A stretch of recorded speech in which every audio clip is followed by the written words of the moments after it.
You guys And are here we are. Here we are live. I counted. Michael Sweet has been on the Metal Voice at least 16 times. A record breaker. No, I'm a record breaker. Between Todd LaTorre and Michael Sweet, it's somewhere in the middle. It's tight. Well, it's close. I'll tell you, I'm definitely not in any competition, man. No. If I was, I better get my butt in gear and get a few more under my belt here. Double time. It's a loose conversation. It's a loose conversation today. It's loosey goosey Friday. I love loose conversations. You know what I like about talking with you guys? It always feels like you're here in the room or I'm there in the room, and we're just hanging out, having a cup of coffee and talking. Yes, absolutely. So we're going to explore everything in Michael Sweet's world today. Let's do it. Whatever you have going on, share it with us, and we'll be happy to let everybody know what's happening. Well, everybody knows about the Christmas album, right? Well, we don't know much. We know a little. We've heard rumors of one. Yeah. What happened with that is we've talked about doing a Christmas album for 40 years, since 85. We released a Christmas single, Winter Wonderland, Reason for the Season, and we loved it. It got a great response. We always said, let's do a Christmas album someday. It never happened. And we had a meeting with the label, and I just threw it out there. I said, hey, we should do a Christmas album. And Jeff Stevenson, who works for the label, thought it was a great idea. And we just went in and did it, man. No talking about it. I wrote the songs very quickly. There's 5 covers and 5 traditionals. And we just went in and did it and banged it out. And it's done. It's getting mastered in the next week, and it'll be coming out this year. Good. Yeah. So covers like what? The Little Drummer Boy? We did Little Drummer Boy. We did Silent Night. We did Winter Wonderland, a remake of that, our version. And we also did Go Tell It on the Mountain and Joy to the World. Yeah, Joy to the World's a great song. And then we did 4 brand new originals. One is called On This Holy Night, very dark and heavy, kind of Sabbathy. It starts with the big bells and everything. We've got Still the Light.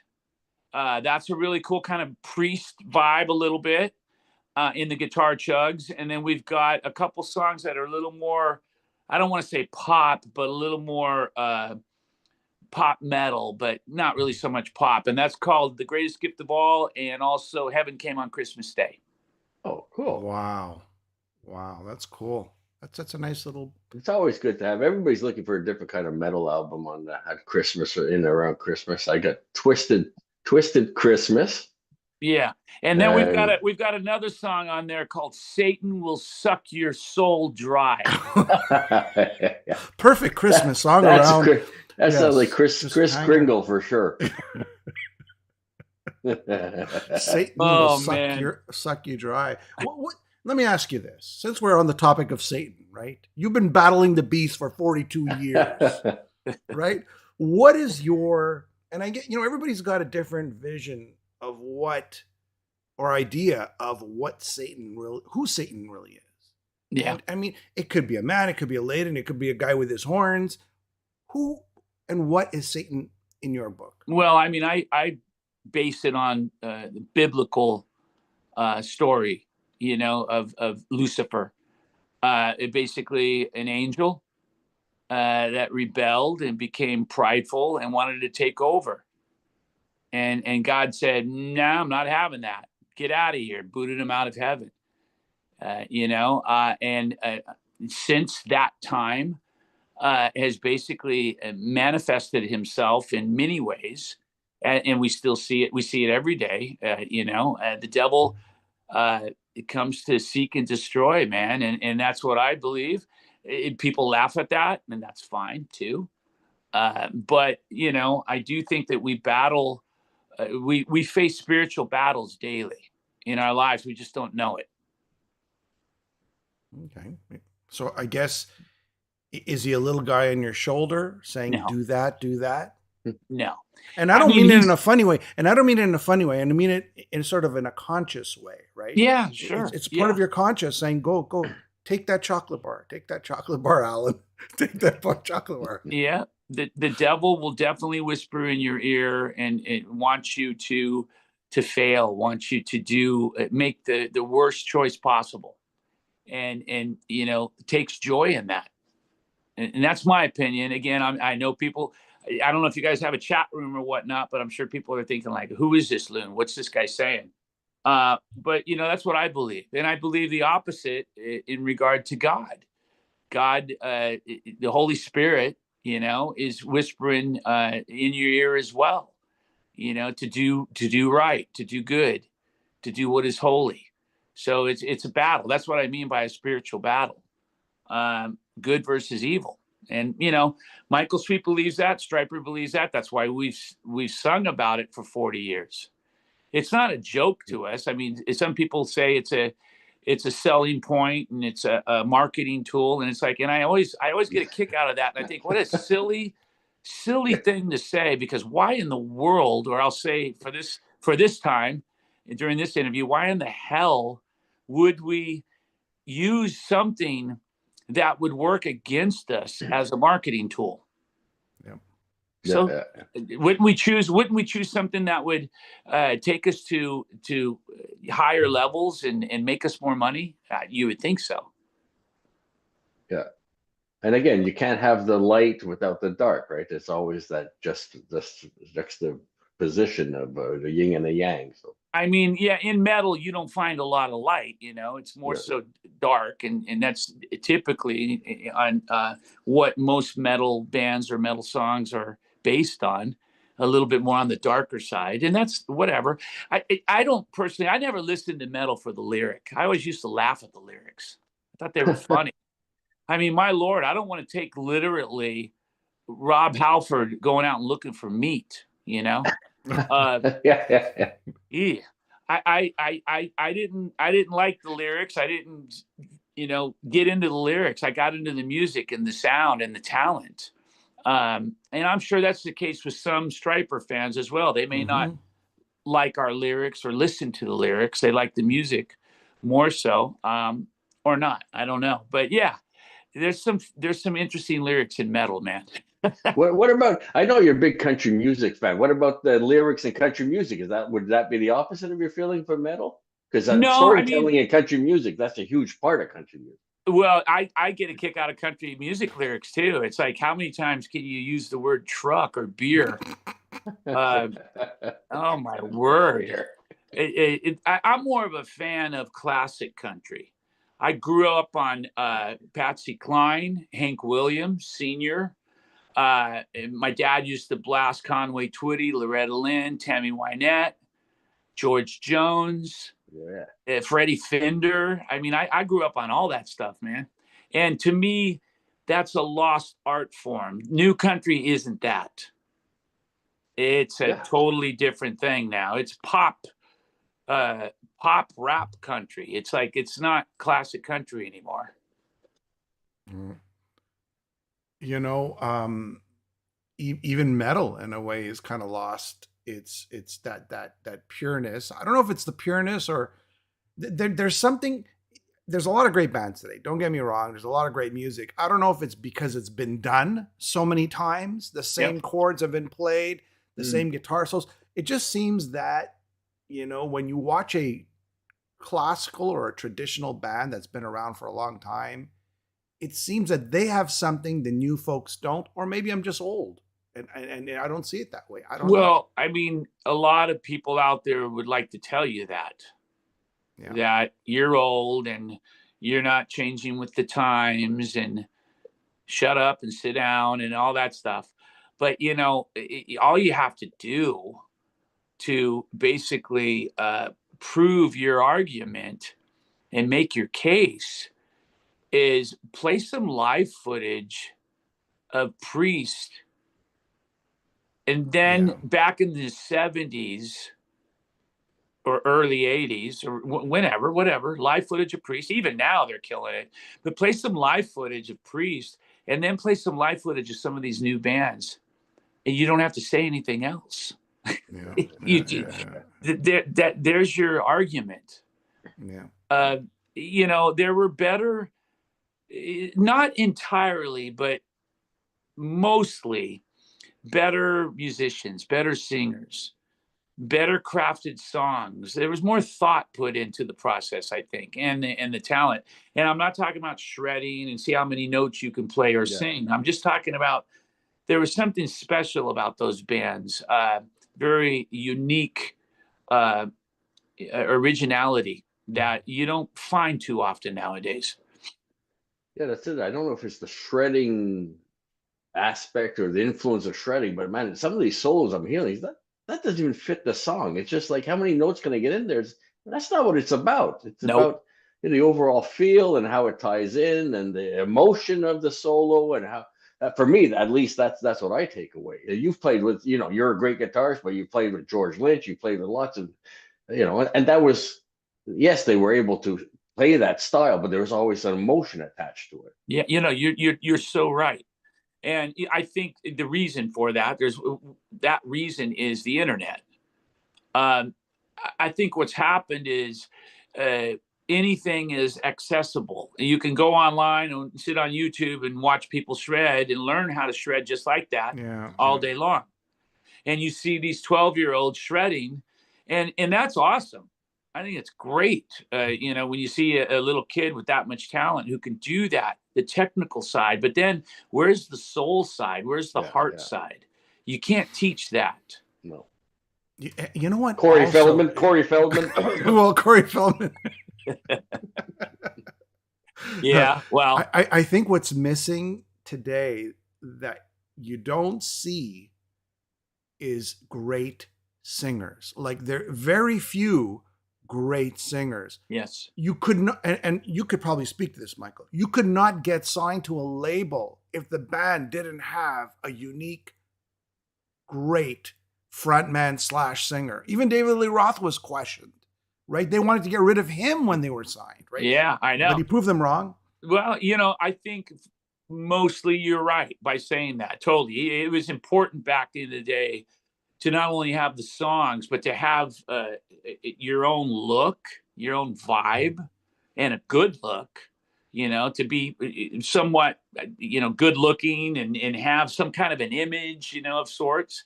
But I think also, to have the capabilities and the abilities to sing and to play, and drummer, guitar, bass, singer, but most importantly, a great guitar player and a great singer. Those were the two most important things. If you didn't have that in the 80s, especially, you were kind of going uphill with, weights tied to your ankles. And without naming names, though, it would always blow my mind to hear a band come out that would make it huge with a really bad singer. I couldn't comprehend that. It was just weird to me. It's like, what am I missing here? I used to always listen. I'm not naming names because I don't give me a big. But me and Alan could name names. Well, you guys can do what you want. We can do what we want. You guys name names, but you know some of the bands I'm talking about. Yeah. And they made it. And not only did they make it, they made it huge.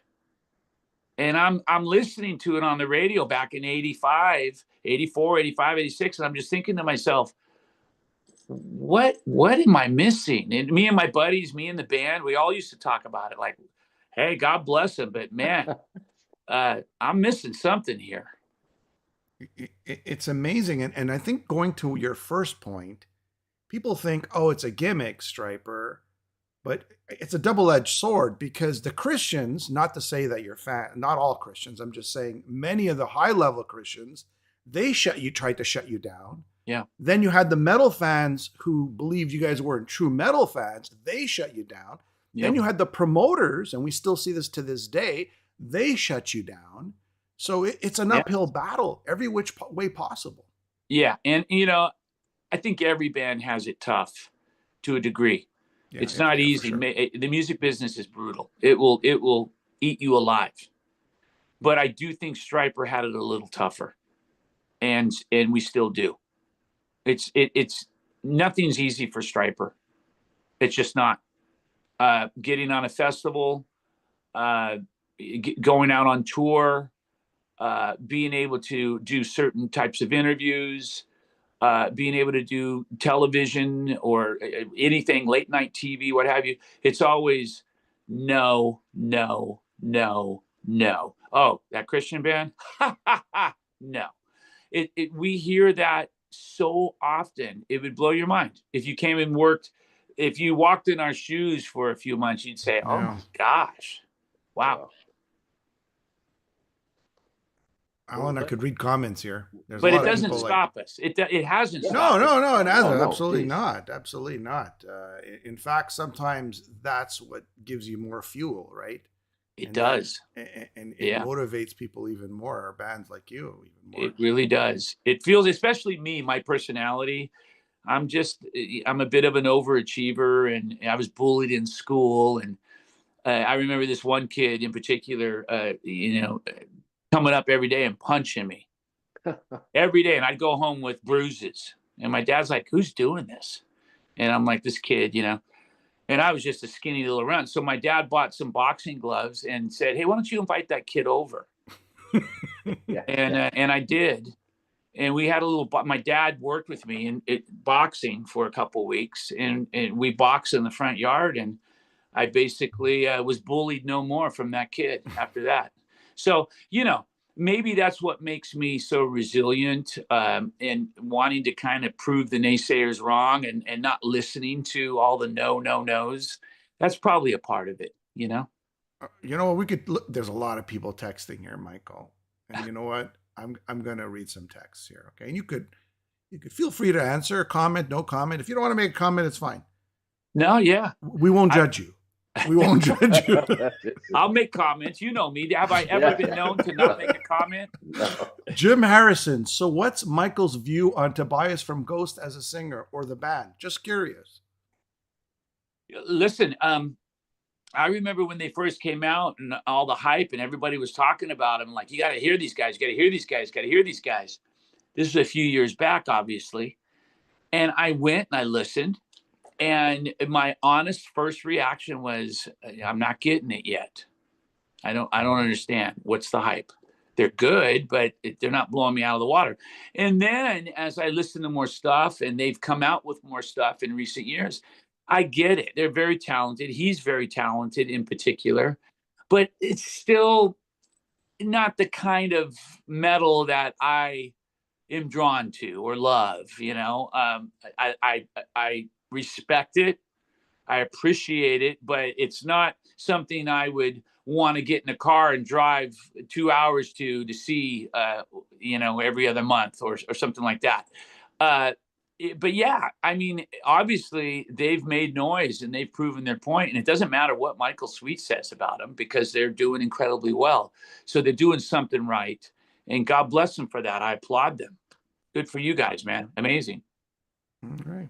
Alan, you got anything? What about there's rumors, is a second Inglorious album, is it happening? Second Inglorious album? Which album? Oh, yeah, you're talking about the band Inglorious. You mean Iconic? Oh, sorry. Is that No, Inglorious is the same singer. Yes, Iconic. Yeah, that's right. Yes, Inglorious, Iconic. Yeah. That's why you mixed it up, and I'm sorry. Yeah, I had okay, Nathan Alan. James in my head. No, man. Inglorious. I'm sure there is. I think they just came out with one. Yeah. But Iconic. Yeah. There is. It got kind of put on a back burner to some degree because what happened was Alessandro, who was co-producing it with me, wound up parting ways with the label Frontiers. Oh, okay. Wow. Yes, and this was a little while ago. And then Aldo was brought in to oversee the co-production with myself. And we've been Joel sent me a bunch of ideas, and I arranged the song, sent them to Aldo, and he's been working on it for months. Okay. Trying to get everything finished and wrapped up. And it's been a long road and a huge undertaking. But it's coming along. I would say it'd be safe to say it will definitely be coming sometime next year. I don't think this year, but it is coming. Okay. Yeah. Oh yeah. We were lucky enough to interview Nathan, and he was all for a second album for sure. Oh, yeah. He was ecstatic playing with you, and he had nothing. he said, not only are you a great singer, which everybody knew, but he said, but your guitar work just blew him away as well. So he was very complimentary. Dude, well, look, coming from someone like Nathan, who in my opinion is one of the best singers going right now. Yeah. He's so incredible. That means the world. And I love to play guitar, and that's why I love Iconic, because it's an opportunity for me to just play guitar pretty much for the most part. I'm singing a little bit here and there, but Nathan's the singer, and rightfully so. He's awesome. But to just be able to play guitar is really cool. I'm not a shredder. I'm not at the level that Joel Hoekstra is. Joel is phenomenal. He could play any style and can tell you what he's playing, very technical. But also a very soulful, amazingly talented player. I love him. One of my favorites. But, I'm not that kind of player, but I love to play. And I've been playing my whole life. I'm more about just structuring solos almost as if you can sing along to them. A little more old school. And that's the kind of player I am. And I love playing. So to have the opportunity to do so, just play guitar, is so awesome. I love it. Here's a good one. Any plan from Rich at the Metal Asylum? Any plans for remasters of the 80s albums? I would toss in there maybe a remix. I would love to see a remix and a remaster. I agree. Some of those albums I wouldn't want to remaster. Like, for example, the Yellow and Black Attack, and even Soldiers. I wouldn't want to remaster. And the reason for that is it's lacking actual bass guitar. You got to go remix it to put that in the mix like where it should be. Yes. But that being said, we're working on it. We've been working on it for a long time, trying to get the rights back to those songs through Hollywood. They have reverted back legally, but they're holding up certain songs. So it's created a delay with us. And someday we will definitely remaster and or remix and remaster those albums. Wow. Definitely. Oh yeah. So it's the 35 year. It's the 35 year. You get back the ownership of your the publishing. Is that it? Yeah, absolutely. And that's why we did Second Coming, and we're going to do another Second Coming too. It was to be able to re-record those songs so we can do what we want with them for film or TV. Yeah. Oh, okay. Yeah. And have the legal rights to do that, to license those songs, the masters, and then we'll Photoshop our faces on the bodies of the young Stryper guys. Yeah, that's it. With bodybuilding. No more moves. The moves are gone. Please, Ahmad is saying, please come to India again. And he said it again, please come to India again. Huge following here.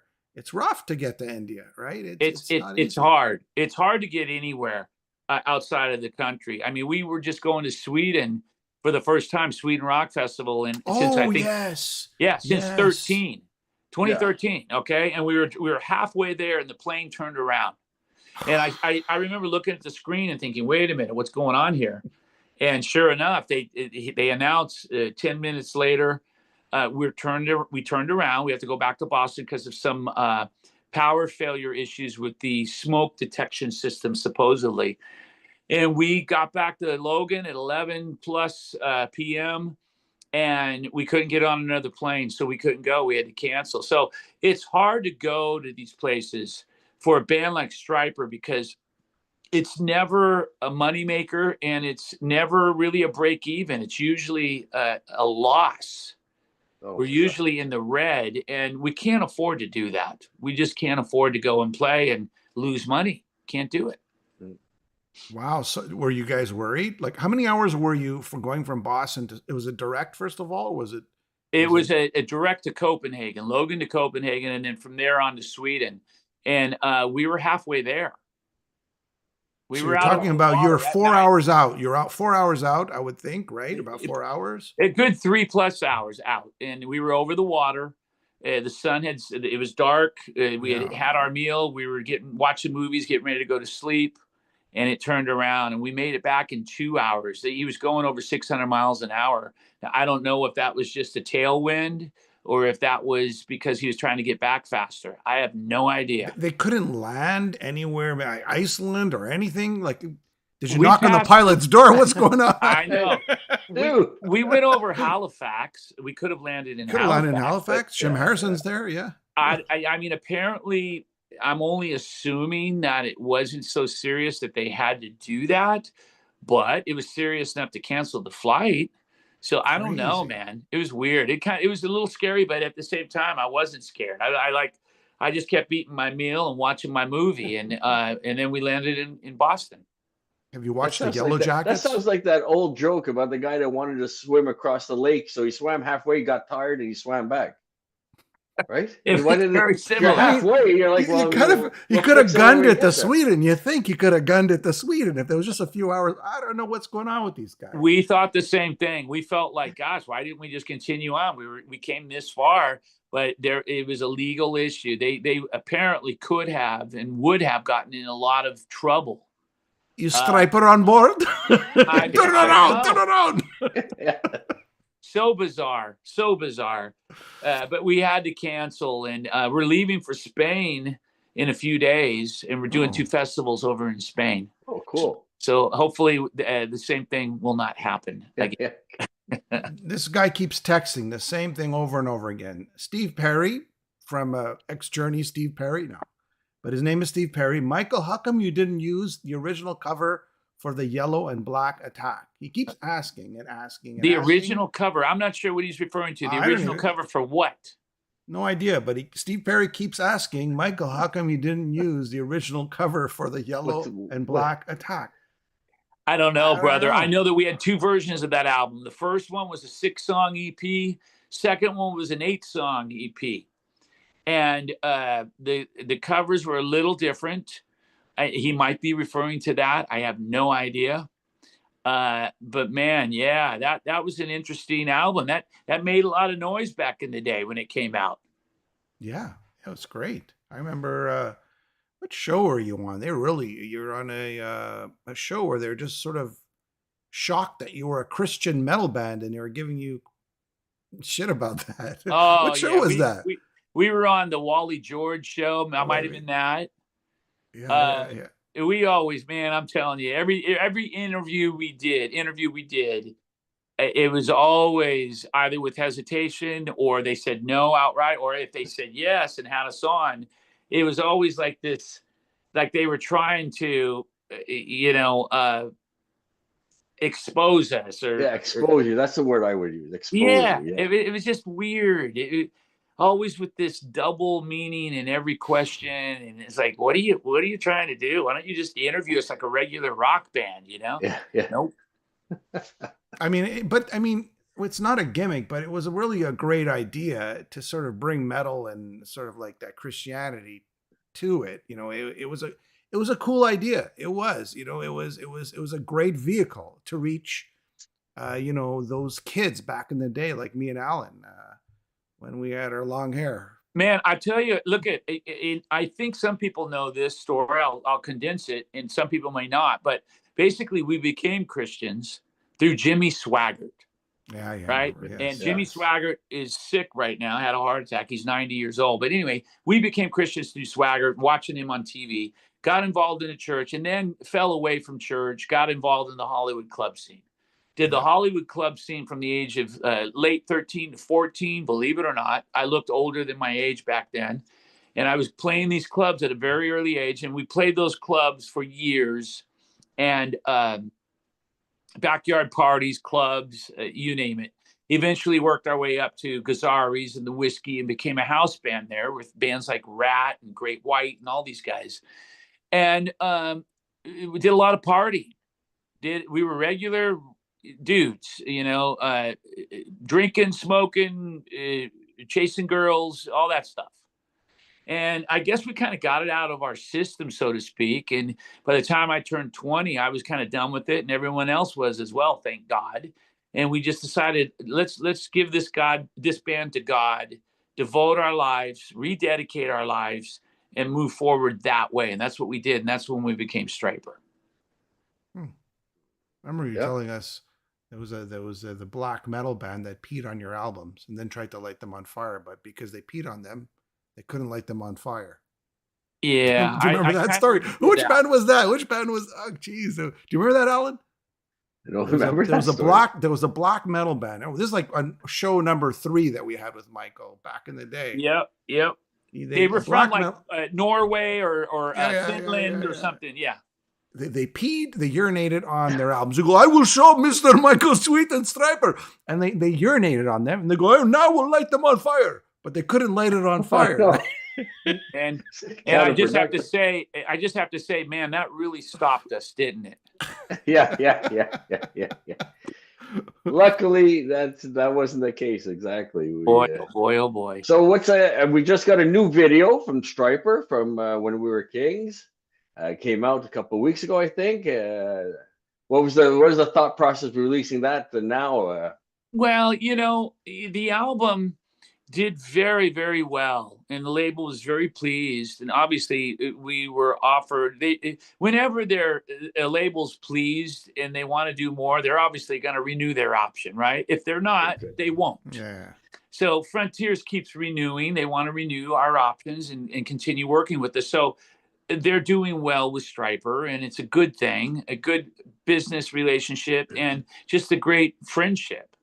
But that being said, we felt like as a business, the band and the label, that it would be a good idea to release a song just to kind of give it a new surge of electricity. And that's what it did. We released Unforgivable, and people started talking about the album again. And it created a little bit of a buzz. We're getting airplay on a lot of stations. And, it's just really cool. And that's something that Enigma used to do.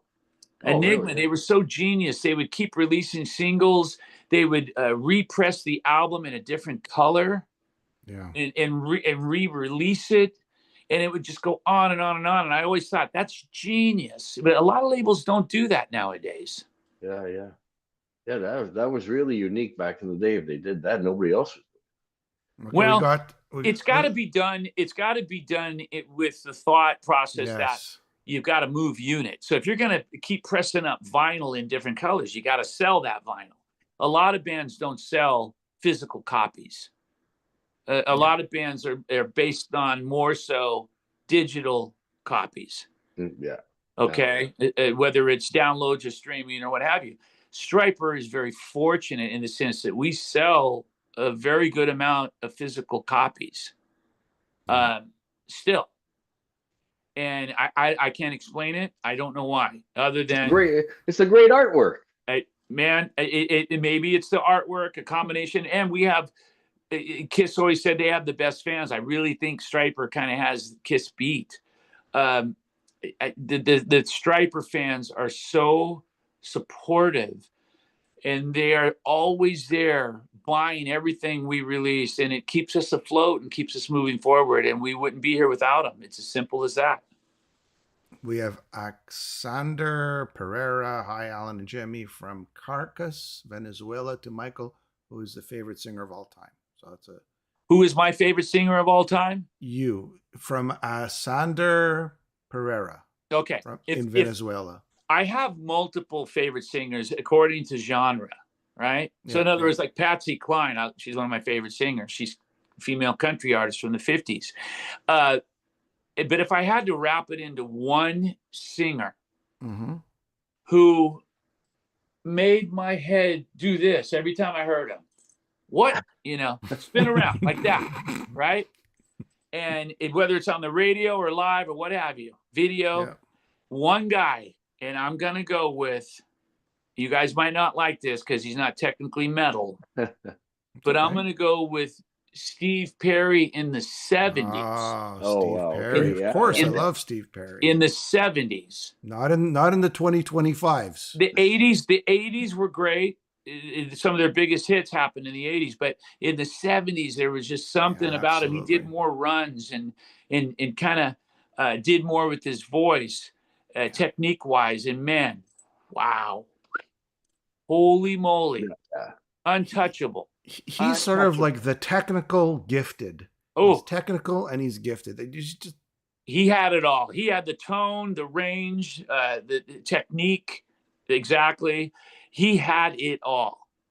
The looks, everything. He he was the miracle man. And you know, he's still phenomenal. And he's Steve Perry, legendary. But man, yeah, I would say Steve Perry. And then Halford would be right there too. And Paul Rodgers would be right there as well. Yeah, Paul Rodgers, yeah, for sure. Both great singers, yeah. What about Triumph? What about Triumph? Yeah, Rick Emmett. Oh man, look at as a singer, absolutely. Because we're Canadian, so we need to like toss it in there. No. Listen, I'm gonna give you two Canadians vocally that I think are phenomenal, and that's obviously Rick. Yes, blew my mind, and then you got to add to that Rick was playing. Yes. Yeah. While singing, and it takes it to a whole different level. But here's another incredible Canadian singer I put right up there with the best of the best. And that is wait, Alan, guess. Danko Jones. No. Wait a second. Let me think here. Canadian singer, man or woman? A male. Male. And Burton Cummings. Infamous cover with what's on the cover? The black with the red leather pants. Oh yeah, Mike Reno. Oh, Mike Reno. Yeah, back in the day, yeah, he was. Yeah. Mike Reno, what a voice! You know what I loved about Mike? That it's this. He sang in a more chesty, powerful way. He wasn't a throaty singer, right? Like Brian Johnson's a throaty singer, right? Yeah. Mike was a powerhouse, and he had more of that. He would project and put out, and I was like, wow, who is this? And I always loved Loverboy. I used to crank them in my convertible all the time. Night Ranger, Loverboy, and Priest, and I would drive people nuts. I actually saw them on their first tour. They were opening band. My first concert ever was April Wine and Loverboy. They opened for their first album had just come out. They had The Kid Is Hot Tonight and all those great songs off of that. And so good. I saw them on the next tour with Everybody's Working for the Weekend, and Bryan Adams was opening for them. Ooh, man. So you're talking about Bryan Adams before he broke big. Oh, dude. What Bryan a show. Adams is another favorite. So young. And April Wine is another favorite. Oh, April Wine, man. Of course, Rush. When are you going to do that Stryper Rush cover album? When's that happening? Man, wow. I'd probably never, because I could never even come close to sounding like Geddy. Good Lord. But yeah, what an incredible band. And what about, do you guys remember this band? You probably do, but don't care for them. But one of my favorite Canadian bands, Honeymoon Suite, baby. Oh, for sure. They're still touring. I think they're coming out with an album soon. They're so great. Yeah. Awesome. What was that big hit? They had a lot of hits. I in got the a 80s. new girl now. Yeah. They're coming on tour here in Canada. They're touring all of Canada. They're going to release a new album, I think. You know, BTO was just here. Oh, really? Bachman 81 years old. Randy Bachman is 81 years old. He can still play. And I looked at the tour schedule he had. A 20-year-old would have problems keeping up with that tour schedule that he's doing. It's amazing. Incredible. And he's going to finish with a BTO tour, and then he's going to get with Burton Cummings, and they're going to do another tour for the Guess Who songs. Good for him, man. God bless him. 81 years old. He deserves it. And, if he can do it, do it. I mean, I don't care if you're 91 or 101. If you can still do it, go do it. That's so cool. Coney Hatch. Did you ever listen to Coney Hatch back in the day? Do you remember them? No. You stumped me on that. Yeah. Okay. Killer Dwarfs. Oh, of course. Keep the spirit alive.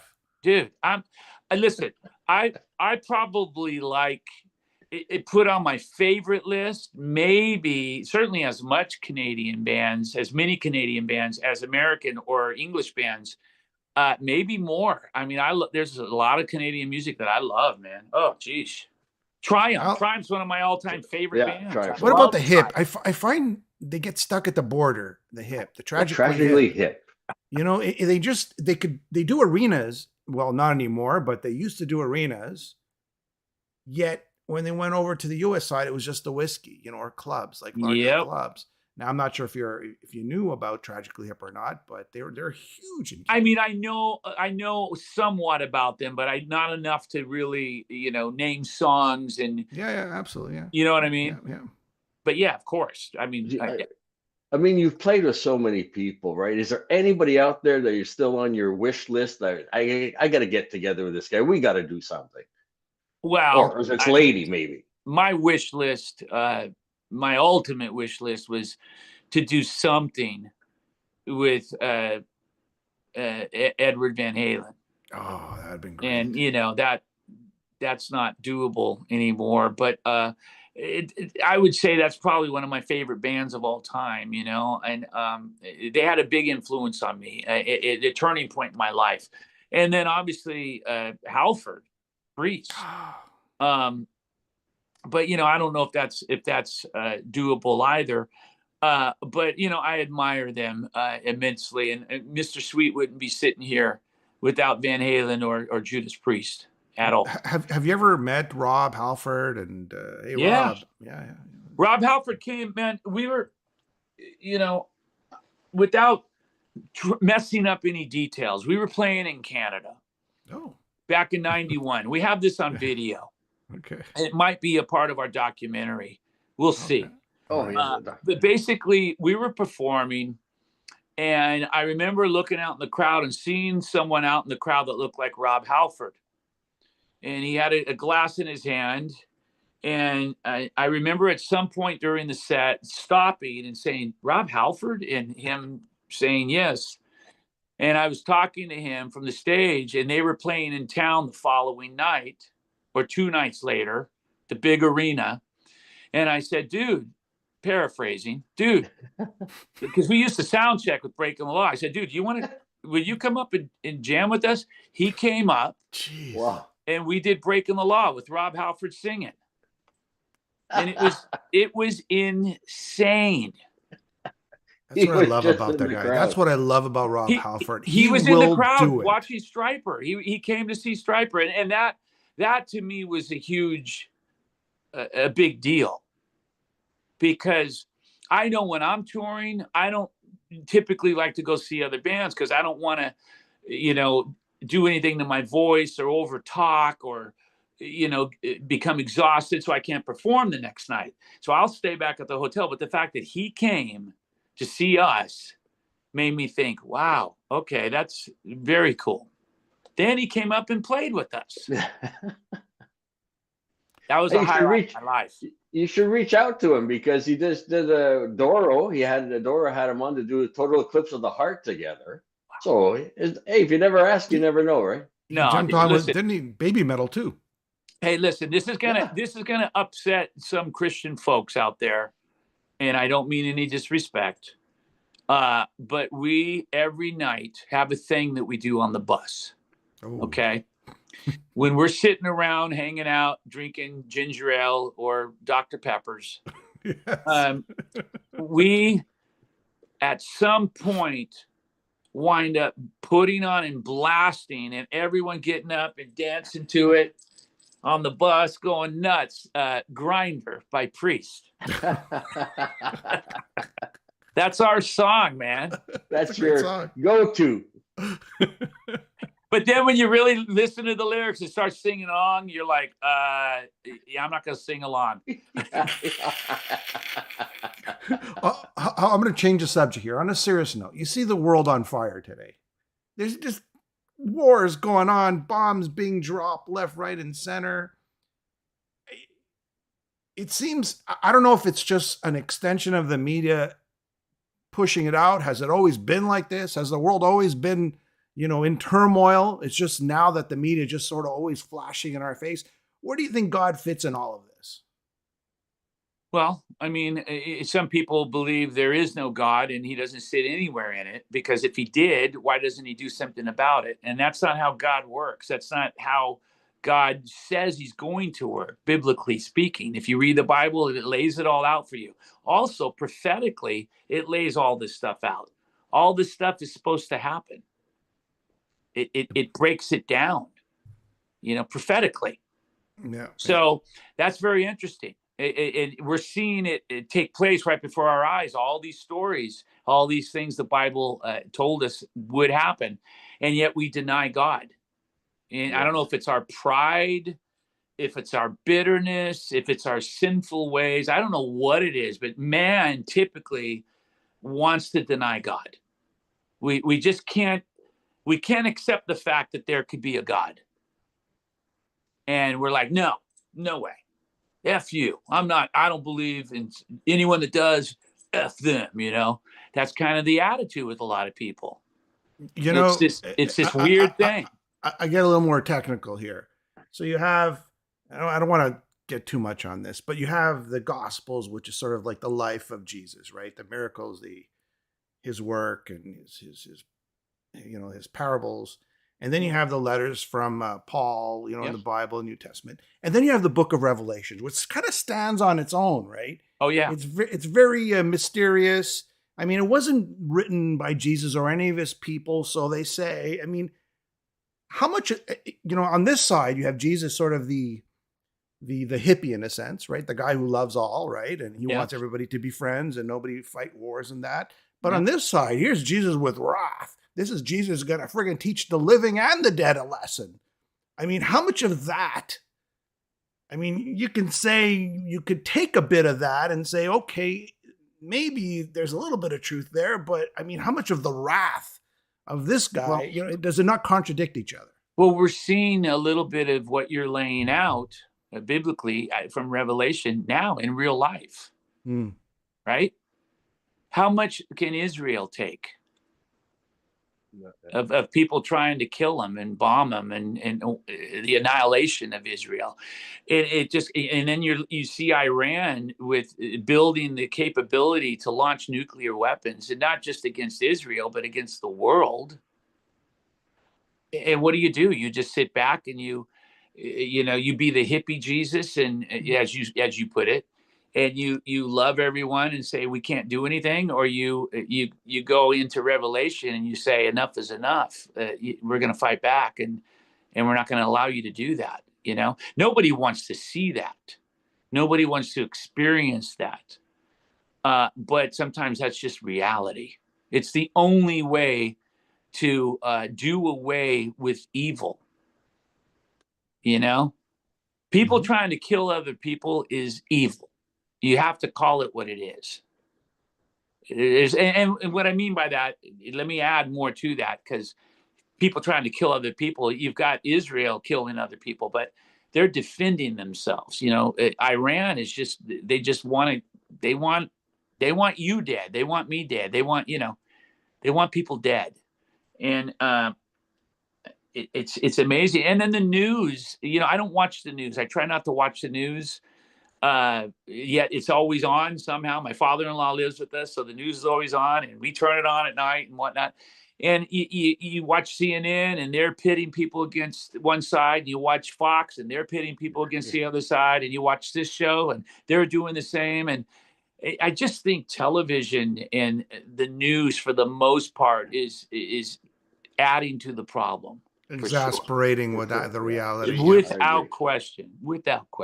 They're stoking the fire constantly. So yeah, because we watch it, we hear something, and we believe it without doing the research. We believe it. Go, oh my God! It's like, well, wait a minute, is that real?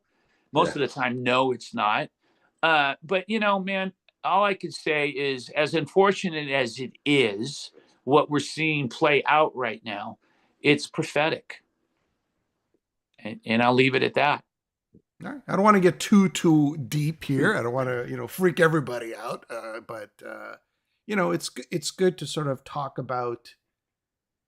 To me, that's more of I don't know how much we can really, the Book of Revelation, the wrath. I don't know. I don't know how much. That's me personally, right? I don't know how. Well, much I mean, the promise. I mean, we can't.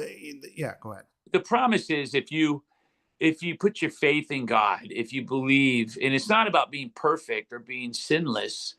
But if you put your faith in God and you believe in the fact that, God will save you, he will save you. It's not like everyone's going to suffer on the planet Earth and he's coming back and he's this evil God that's going to annihilate everybody and torture and maim and make everyone suffer. That's not what it is. That's not what it says. You got to read the fine print. And it's so simple, but yet even through the simplicity, we deny, and we want to push God away and live our own lives. And We believe, so many things that just are like, really?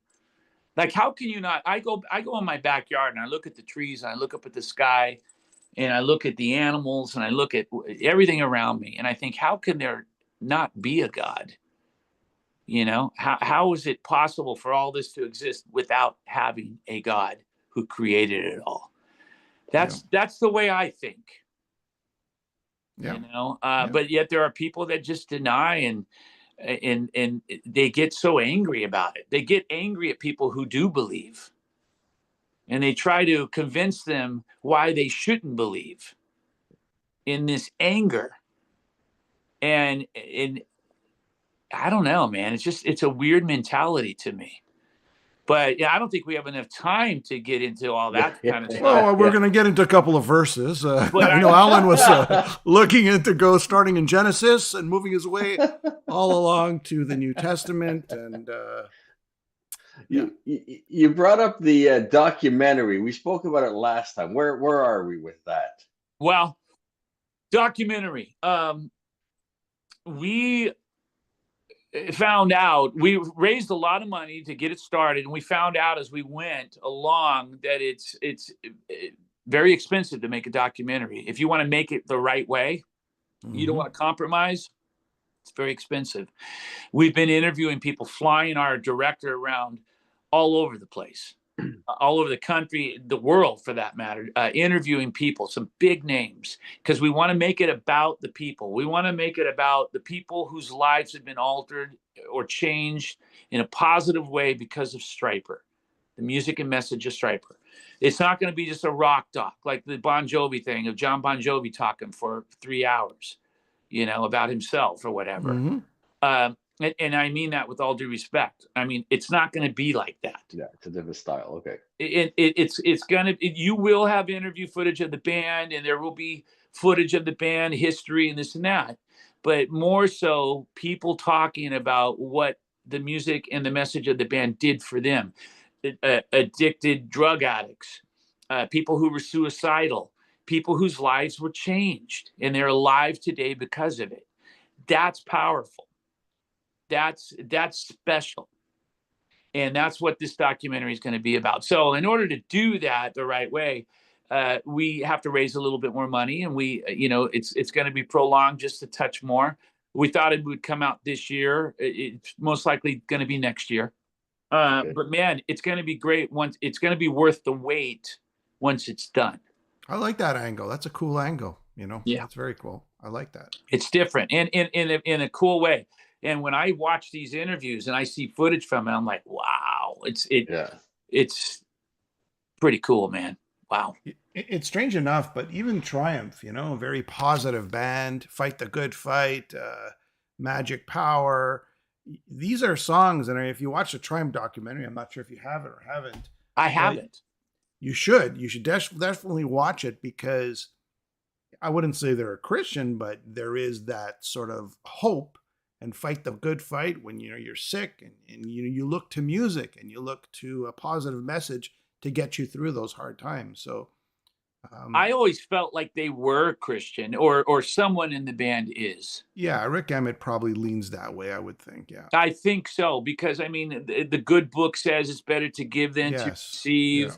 I mean, most people who aren't Christian are going to write lyrics like that.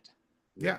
Right. So but regardless, whatever the fact is with that, I always thought that was refreshing to hear lyrics like that in the rock world. Yeah. It's needed more. I'm. How many times can you sing about like, oh my God? It's like, okay, we get it already. It's like it's so overdone, so freaking cliche. And you want to talk about gimmicks? It's like, what? What about the new Stryper album? At War with Satan. I want to call it At War with Satan. The new Stryper album. What's going on with that? Are we? How long has it been now since the last one? Has it been a year? The last one came out October of last year. Wow, time flies. So October of this year will be a year, and then we start on a new album. Well, Christmas album's coming out this year, probably October. September, October. So that'll be a new album. And then we start on a new all original studio album in January of next year. And that will come out probably September or October of that year, next year. Okay. Gotcha. Good. 2026. Yeah, man. It's crazy. And, we're just doing it. We want to take advantage of all these opportunities in the time that we have while we can, because that day may come sooner than later when we can't. Mm-hmm. Yeah. And we don't want that to sneak past us. We want to do what we can do, get as much in as we can, so we can look back on that and say, wow, look at our legacy. Look at what we were able to accomplish despite all the odds that were against us. We were still able to keep moving and do it, and not only do it, but look at all these albums. We're talking about this Christmas album will be number 17. Oh. Next year will be number 18 for us. Crazy. Yeah. And it is crazy, and it's wild. And then you got bands from our era, some of them that have, they've released 5 albums or 6 or 7, which is great. God bless them. But man, for us to be able to say we're going to be releasing our 18th next year, it blows my mind. Humbling. Yeah, really. Yeah. Oh man, to think you have that much music in you. That's what like. Yeah. When we first got into Stryper, when we were young lads, you kind of like, you think 1, 2, 3 albums. You don't think this band's going to come out with 18 albums. You don't. You really don't. And and not. But Michael, we used to think has-beens were like at 28 years old back then, right? Yeah. That old guy at 30. Jeez, I'm not going to listen to that guy. No question, Elvis, man. 40, forget about it. No question about it. And then I got to add to that, and this isn't, I'm not boasting, but it's just, I love being able to make music. And I love the fact that I can make music because of labels that allow me to do so. I'm going to be releasing through Frontiers early next year, my inspirational album finally, and that'll be number 12. Solo album. Sheesh. And then you got all the other albums that I've been blessed to be a part of, Sweet and Lynch and Iconic and Gracie Guns, Sunbomb. Yeah. So I mean, listen, I'm very, very fortunate because a lot of people don't get those opportunities. I don't know why I get them. I'm nothing special. I'm no better than the next guy. But I do love what I do, and I do work hard, and I'm a very thankful man. I'll tell you that. I think we pretty much covered everything. Yeah. Anything else in your world that you want to talk about? Any promote or anything else on the horizon? Or I thought you guys wanted to get into like all the juicy stuff, like the ocean floor. Talking about what's up with the ocean floor? Is there something wrong with the oceen? Is this what's going on with the ocean floor? Are they drilling the ocean floor again? Sudden. Are they drilling? What are they doing? a complete moron. What about those forest fires? I want to tell you guys something. Forest fires, yeah. I got to say something from the heart before we go our separate ways. You guys, you really are brave, and why I say that is you guys have waved the Stryper flag, for a long time. And man, we appreciate it. And I'm sure you get some flack for that sometimes. But man, we're grateful for you guys. Thank you for standing with us and by us and for us. And we are eternally grateful for everything you guys do. Appreciate it. Thank you very much. You're welcome. And there's lots of fans. Like you said, you got dedicated fans. Stryper fans are probably the most dedicated. And again, when we first started listening, there was probably listen to the music first, the musicianship, and then you listen to the lyrics, and then it all ties in. And really, for myself, it was never a problem whatsoever. It was kind of, this is just somebody else is doing another take. This is their, something different. That's all. Yep, absolutely. Just something different, man. And, if you come to a Stryper show, especially, you listen to the records and they're cool and people like them, and thank God for that. But if you come to a show, you can really feel the energy. And we put on a rock show, and I'd like to think that we can hold our own against anyone else out there, and you're going to have a good time if you come to a Stryper show. You're not going to leave thinking, oh gosh, I wish I had a better time. You can have a great time. My first Stryper show was at the M3 Rock Festival. Oh man. I had to drive all the way there. I had to drive all the way there. 13 hours. 13 hours. You have to come see us again when we're on tour. Yes. And we're more Closer. Of a well-oiled machine, and we can give you the red carpet treatment. You know what I mean? That's nice. Yeah. Any Boston dates? We do. We're playing Mohegan Sun coming up. Okay, Uncasville, Connecticut, right? Yep. Yeah. And then we're playing New Hampshire, Tupelo Music Hall. Oh, really? Well, yeah. Okay, New Hampshire. That's about 5 hours from here. That's doable. So we're going to New Hampshire. My son lives in Boston. That's a fun one, man. My son lives in Boston, so that's kind of why I'm asking. Oh, yeah. That's awesome. Yeah. So me and Alan, we're going to jump in the car. We're going to drive to New Hampshire's what, 4 hours, 5 hours? 4 or 5, depends where. Yeah. If you guys do that, we will take care of you, man. We'll have dinner with you, break some bread. You guys now hot dogs. What? What's going on here? Michael, you promised. You've always offered that. There's been, I think, 10 years. We got to take you up on it sooner or later. You've always been great. It's on us. It's on us. You have to. You gotta come out and hang with us and spend a little time, and we'll have fun, man. It'll be a great time. I promise you that. If you can do it. So New Hampshire, what's the date? Do you know? You know what? Off the top of my head, I don't. But it's on the calendar at the website. See what I did there? Plugging the website for all tour dates. Absolutely. All right. Thank you so much, Michael. Always a pleasure. Thanks for your time. You guys can't wait to hear all these new releases that are coming out. Thank you guys. And keep doing what you're doing. Keep smiling, enjoying life, and spreading the love, man. You guys are amazing, okay? Thank you so much. Take care. God bless. All right, guys. God bless you.